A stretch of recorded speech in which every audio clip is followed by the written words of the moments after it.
there, everybody. You know what? I came here today to tell you something really important. Your house smells. I'm sorry, somebody has to say it. If you have a house and you have pets and you have people living in it, you have smells. Stay tuned, and we're going to talk about this and 9 other mistakes that sellers make when they're trying to sell their homes. Today, I'm here to tell you that your home stinks. Well, let's talk about that and the 9 other mistakes that sellers make when they're selling their homes. And hi, everyone. My name is Luane. I'm with the Glover Agency in Fenton, Michigan. And of course, I want you to subscribe and not to unsubscribe to my channel. I have this habit of making videos about Fenton, Grand Blanc, Clarkston, and everywhere in mid-Michigan. I'm bringing you all the things happening in real estate. And you are going to want to hit that like and subscribe button so that we'll get to hang out every single week when we drop a new video.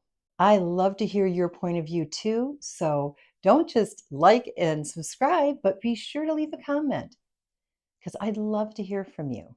As a matter of fact, I get some of my best content ideas from comments. And you know what? Believe it or not, I am a full-time realtor. And if you are looking to buy, sell, or build anywhere in mid-Michigan or really anywhere, reach out because I am part of a really large network of realtors. And if I am not able to help you, I am sure that I can connect you to somebody that can.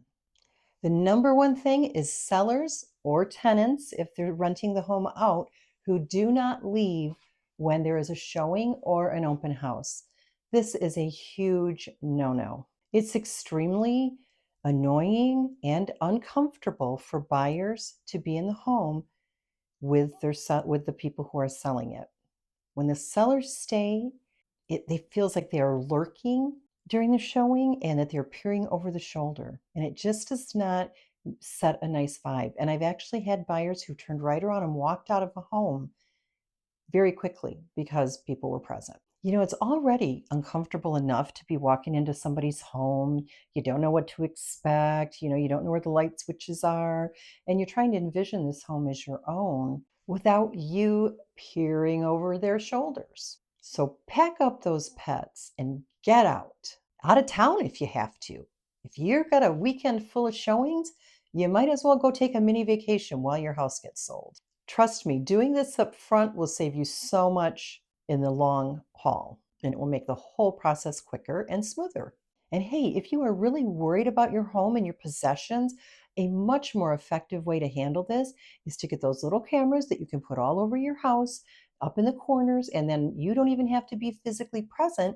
And the cameras can cover all areas at once. Put up something letting people know they're being recorded, and your realtor can probably provide that for you.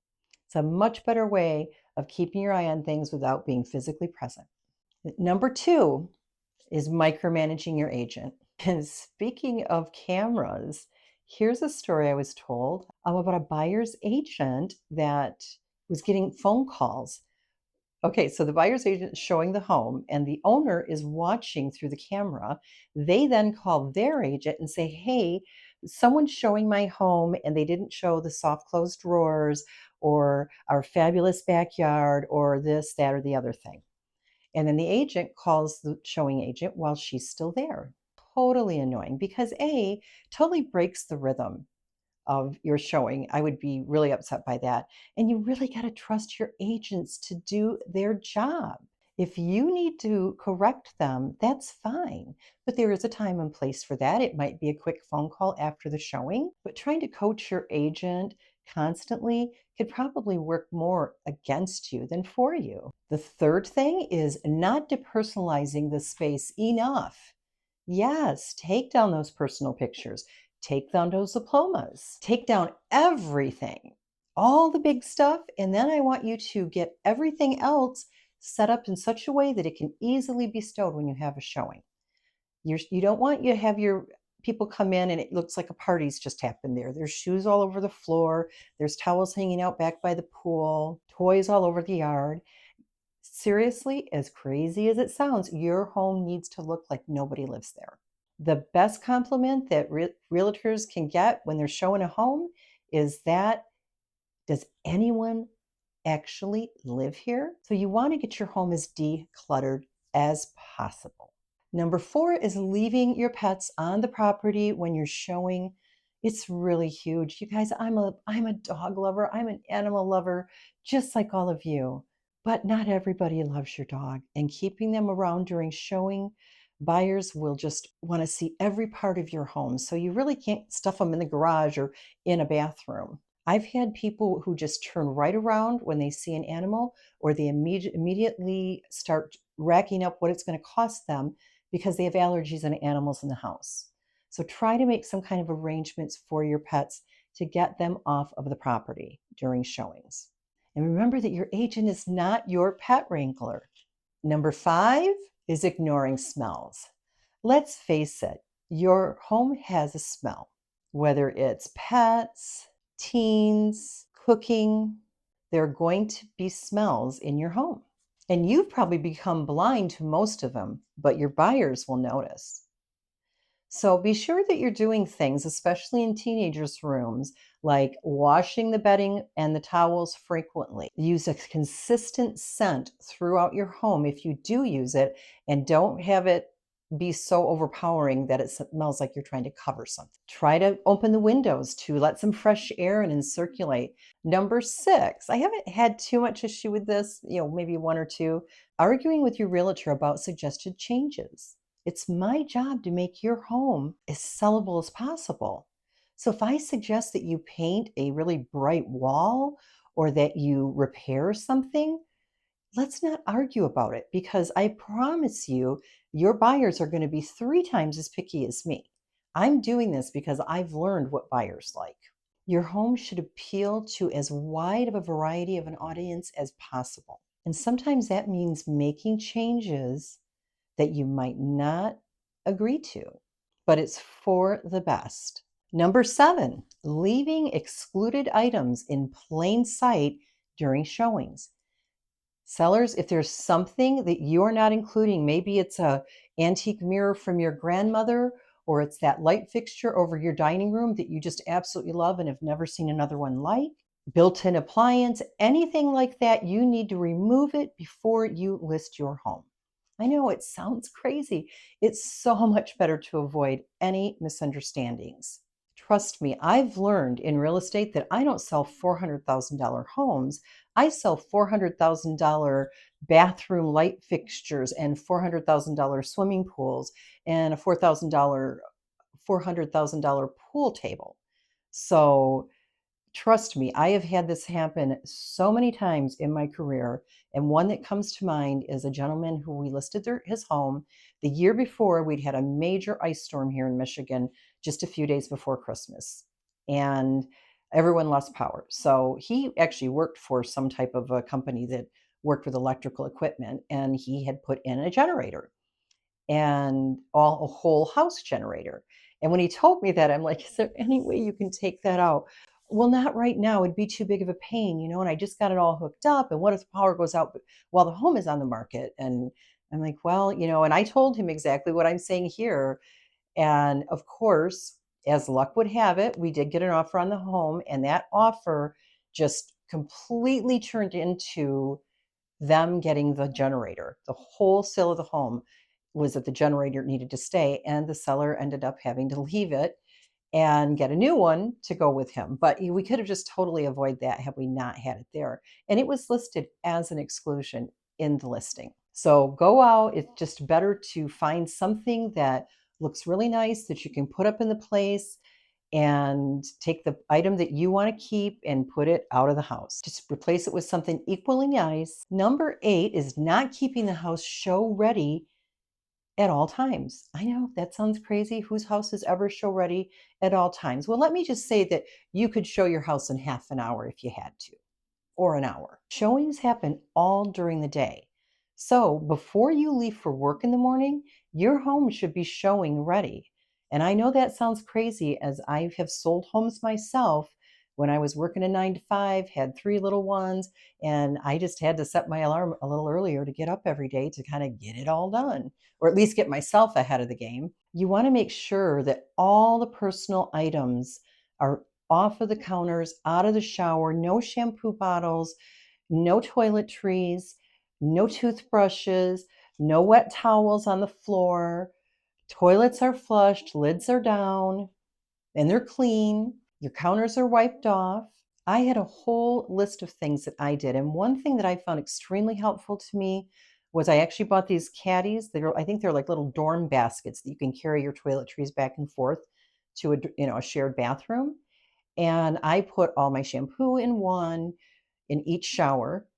And I put all of my toiletries that would normally be out on the counter in the other one in our bathroom, and then also in the kids' bathroom. And I just told them, hey, from now on, this is where your stuff is, and just put it back in there when you're done. And of course, they didn't usually do that, but I would go after I was finished with the shower. I'd dry off the shower doors, squeegee them and dry them, take my little container, fill it back up with all my shampoo bottles and body washes and bars of soap and loofah mitts and throw it underneath the sink.